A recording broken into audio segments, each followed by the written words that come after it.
Okay, welcome to session B. So we will be looking into the foreign exchange market. So first we are going to be looking into the demand and supply of foreign exchange market. So supply and demand both comes from export demand. So why export demand? For example, if we want to purchase goods that are produced in, let's say, Australia, what we'll have to do is we will have to supply our domestic currency in exchange for Australian dollars. So export demand plays a part in both supply and demand, depending on which market you're looking into. And the other one that determines supply and demand of foreign exchange market is investment. So really we are just looking at the interest rate. So if the interest rate in a foreign country is high, most likely we want to invest in their financial assets. So exchange rate is equal to the amount of foreign currency that can be purchased by $1 of domestic currency. So in this example, I'll be using Canadian dollar per US dollar. So when we say that the exchange rate for Canadian dollar is 1.25 CAD per USD, what we really mean is that $1 of US dollar can buy us 1.25 Canadian dollar. So once again, supply and demand comes from investment interest and import demand. So here, let's say US citizens have a favorable preference to import Canadian good. They will supply US dollars to demand Canadian dollars. So in this case, if we are looking into the, so this is for Canadian dollars. Here we have the exchange rate. So supply of the Canadian dollars comes from the Canadians, and demand for Canadian dollars comes from, in this case, would be coming from United States.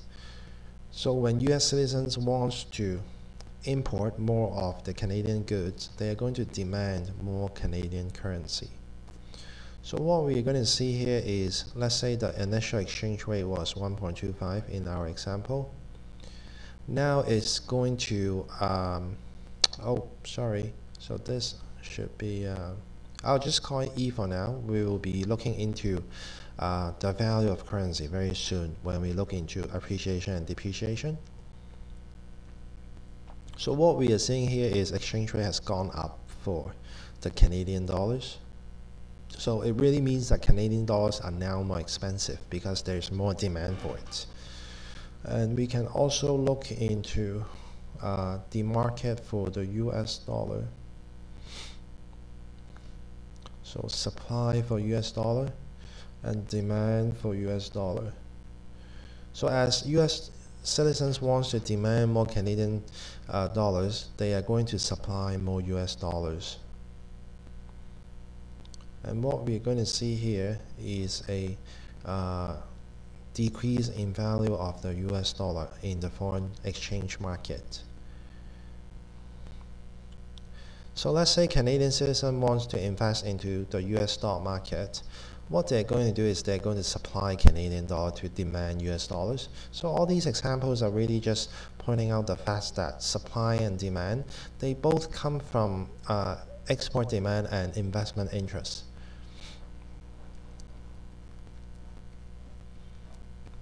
Okay, so now we will be looking into exchange rate determination. So the central bank can definitely hold reserve in all major currencies to affect the exchange rate. So if the central bank in the US wants to have a fixed exchange rate policy, what we are going to see is this.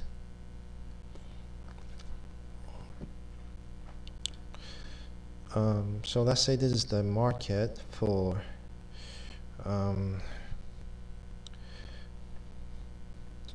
so here, so exchange rate, so what they can do is they can just fix this exchange rate, and then they can just let the demand move as they wish.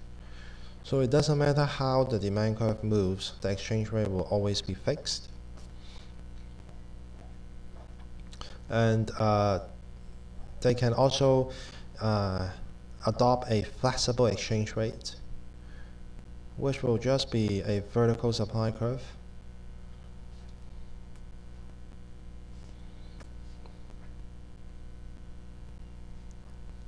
So any movement in the demand curve will affect the exchange rate by a lot.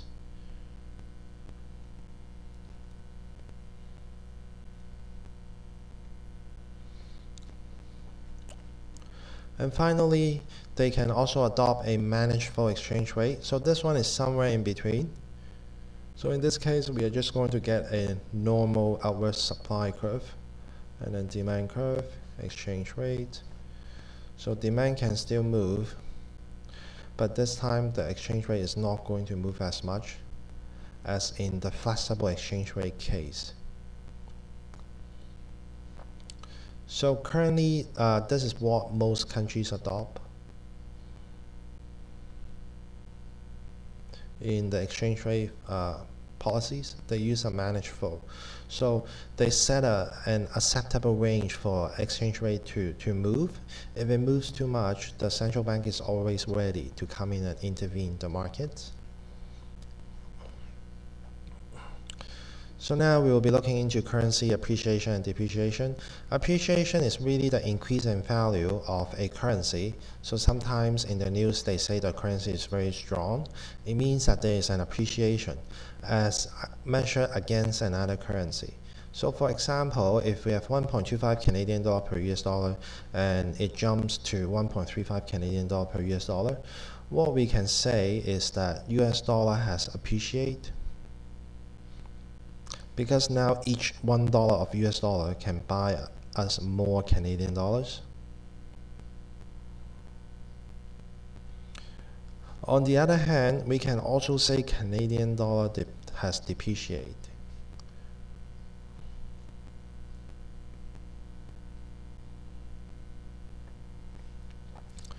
Because now, before for 1.25 Canadian dollar, you can purchase 1 US dollar. Now you need 1.35 Canadian dollar in order to purchase just 1 US dollar. So it really depends. When you look at appreciation and depreciation, you need to focus on the currency itself. When one currency appreciates, the other one has to depreciate.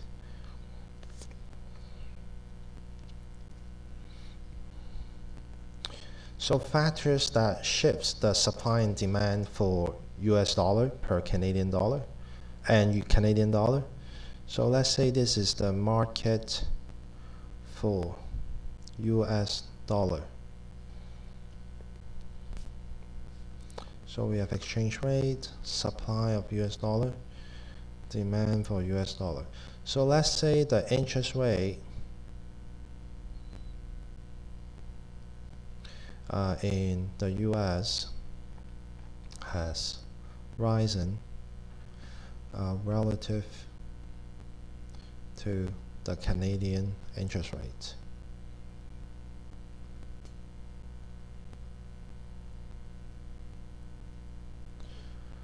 So what will happen is Canadians are going to demand more US dollar because they want to purchase those assets and earn a higher interest rate on their money. So what we are going to see is US dollar will appreciate.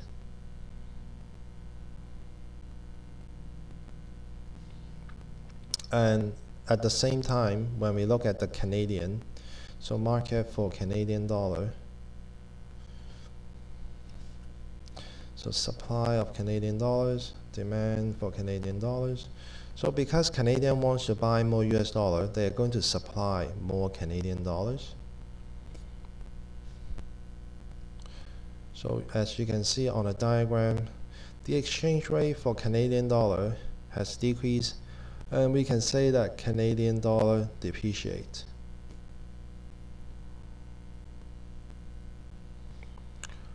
Okay. So you also have relative price level. Let's say if the price level in US has increased while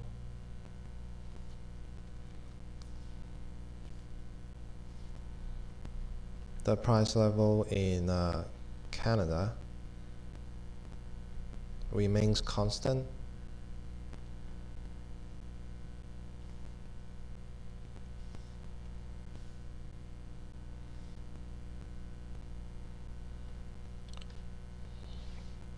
So what we're going to see is, so first of all, exports for Canada will increase because in Canada now it's relatively cheaper for the same goods that can be bought in US, and we are also going to see so export for Canada will increase, export for Canada will decrease. Oh, sorry, I mean imports for Canada. You know what, I'll just make a table.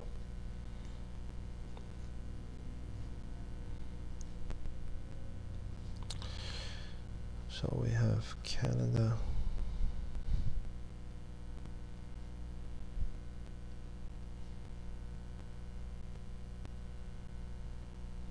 And United States.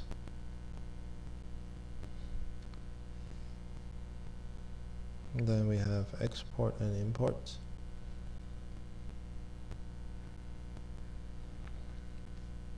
So Canadian export is going to increase because Canadian goods are cheaper, and Canada import will decrease because the US goods are now becoming relatively more expensive. For the United States, export will decrease because US goods is now more expensive in the eyes of foreigners, and import will increase because foreign goods are cheaper. So if you look at the market for US dollar, so again, supply and demand. So because United States citizens now want to import more Canadian goods, they are going to supply more US currency. Okay, and this will cause the USD to depreciate. So you have currency. So this one is going to depreciate. And for Canada,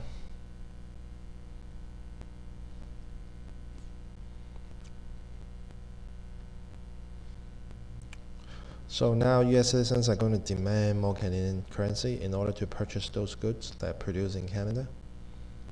And you can see that Canadian currency will appreciate. Okay, and you also have relative income level. So let's say there is a recession in Canada. So what we're going to see is that US export is going to decrease because now Canadian has less income to spend on imported goods from the US. So once again, when export decrease, when people demand less exports, the currency is going to depreciate, and relatively, the Canadian dollar is going to appreciate. Okay, so we have been going over export and import taste already. And then finally, political stability. So if a country is relatively politically stable and safe to conduct business, what you're going to see is an inflow of investment into that country. So if a country is relatively safer,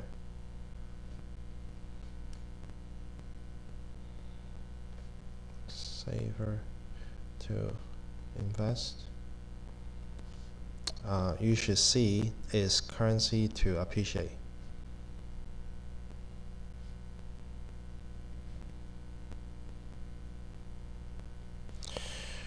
Okay, now let's go over some exam type problems. With a managed flow, so managed flow is allowing the exchange rate to vary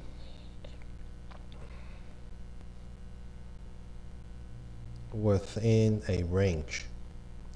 So it's not completely free, but within a range. So exchange rate fixed? No. Exchange rate free to adjust by supply and demand? No. So B would be flexible exchange rate policy, right? Central bank never have to intervene? No. Central bank occasionally intervene in foreign exchange market? That's a yes. So the answer is D.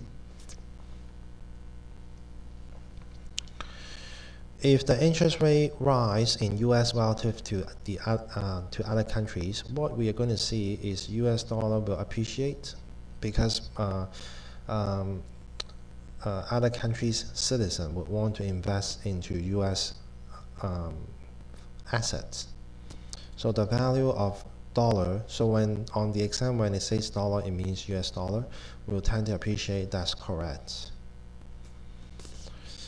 If the overall price level in US increase relative to other countries, so price in US has increased. So now the goods becomes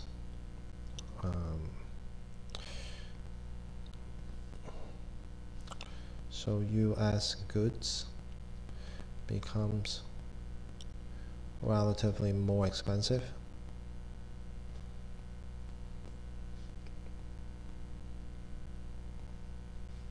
For other countries. So in this case, US dollar is going to depreciate because foreigners will demand less of the US good. So the value of dollar will tend to depreciate. B, if the demand for dollar falls while the supply of dollar rises. So again, this is for US dollar. Exchange rate, supply and demand. So demand for the dollar falls and supply rises.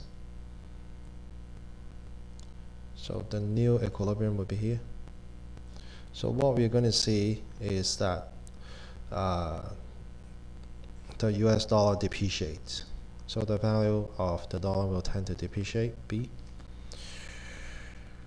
If the demand for our export falls while our taste for foreign goods rises, then again the currency will depreciate. So export falls.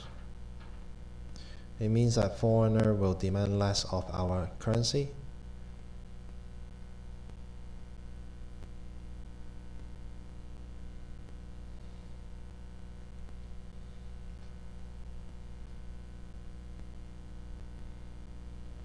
And import rises.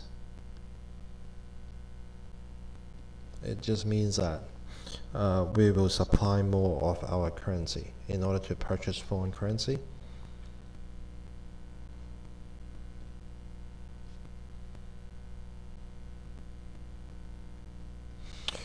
Okay, putting it all together, assume there is no change in foreign countries. So this is called ceteris paribus. So whenever we assume that everything else is fixed, there's no change in everything else, we say ceteris paribus. So the ADAS model will provide us with the price level. As price increases, our goods becomes relatively more expensive to foreigners, and we will expect our currency to depreciate because there are fewer export demand. On the other hand, as price level decreases, our goods becomes relatively cheaper, which will drive export demand, pushing our currency to appreciate. So that's how you relate ASAD to the exchange rate. And the money market provides us with the interest rate. And again, interest rate is one of the determinant of the supply and demand curve in the foreign exchange market. So when interest rate is high, our assets becomes relatively more attractive to foreigners, and we will expect our currency to appreciate, and the opposite is true. So some of the reasons that the government wants to restrict international trade is to promote domestic employment. You also have infant industries, so these are really newly developed industry within a country.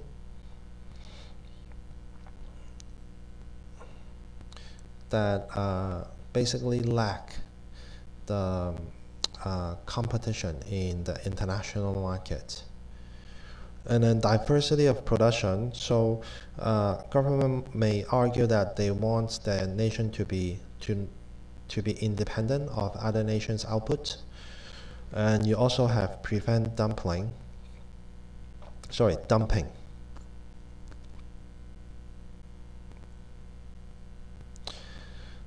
this is really when a company, or let's say a foreign corporation,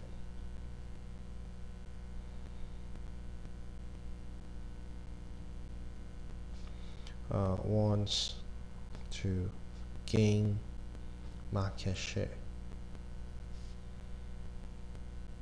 So I'll just say when a corporation wants to gain market share in a foreign country.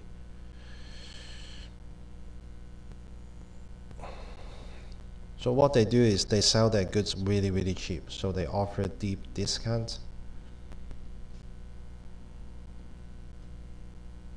to drive out competition.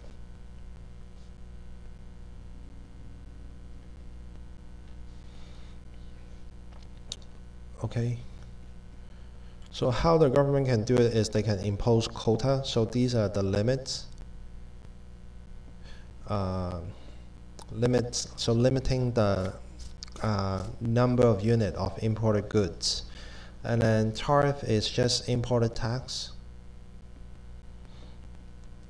Or they can even impose licensing requirements. So in order to import goods into the country, those corporations will require licensing with the government. So let's go over some exam type problems here. A balance of trade surplus can be the result of, so balance of trade surplus, so just NX being positive. So a loose monetary policy will cause the interest rate to go down. So no direct relationship here. There is some indirect relationship, but let's look at the other answers first. Foreigner runs into a recession. So if foreign countries are running into a recession, they will have less income to purchase our good. Then net export should decrease, so no. And appreciation in domestic currency, this will only make our goods relatively more expensive in the eyes of foreigners. So this would also decrease export, so no. Low level of income relative to other nations, so that's a yes, because this will drive import to go down. When we have less income, we are not going to import as much. And if other countries are doing well, they will be buying goods from our country, so export is going to go up.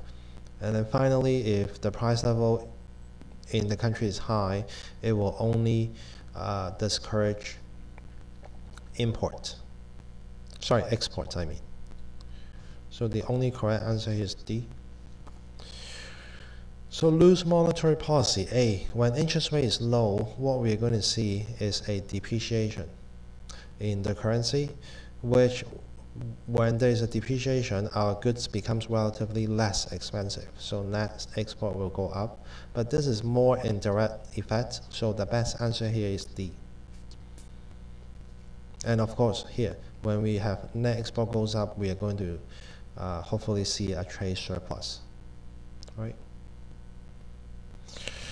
Okay, in order to gain market share in a foreign country, a corporation can, so they can use the dumping strategy. So just offer very deep discounts. So offer very deep discounts to drive out competition. So D. Tariff and quota on imports, so they discourage imports, which really decreases supply.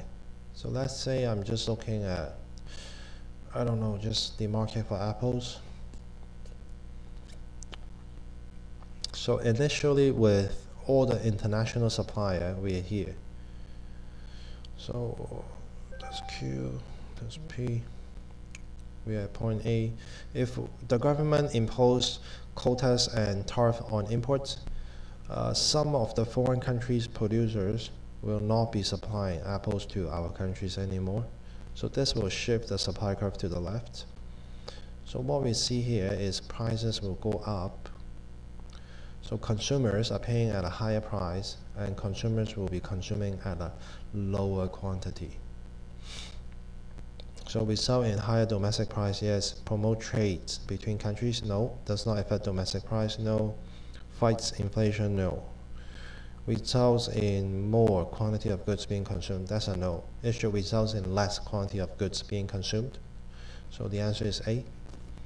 Which of the following is not an argument for restricting trade? Promote domestic employment, that's true. Protect infant industry, yes. Promote diversity of production, yes. Prevent dumping, yes. To ensure exchange rate stability, that's a no. If the value of the US dollar appreciate, ceteris paribus, then, so if US dollar appreciate, what we're going to see is import will go up and export will go down. Because now US dollar is relatively more expensive, US goods, and because US dollar appreciate, this will give US dollar holder more purchasing power on imported goods. So import will rise, yes. Export will rise, no. Both of them will rise, no. Inflation will rise, no. So the answer is A. So explain how expansionary fiscal policy can affect the exchange rate. So these are more indirect effects. So when government spending increases, AD increases, so price level increases.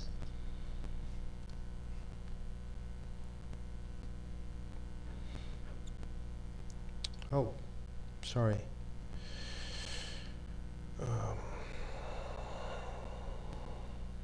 So government spending increases, AD increases. Price level increases.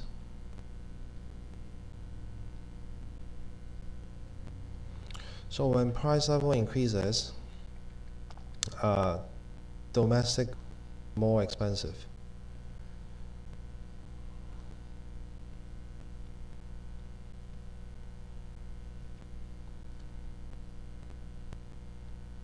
In the eyes of foreigner, therefore they will demand less of domestic currency. So let's say this is for US. Demand less US dollar. Therefore, US dollar depreciates.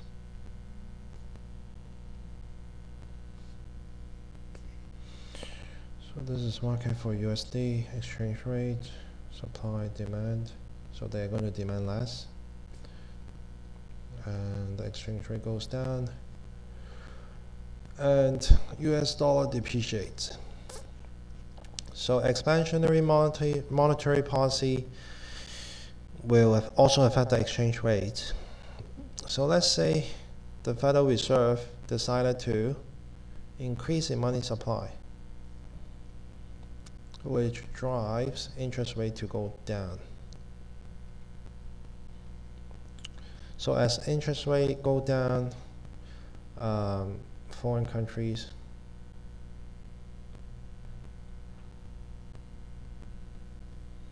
will invest less in US. So again, let's say this is for US. So United States assets, therefore they will demand less US dollar, which is going to cause the US dollar to depreciate.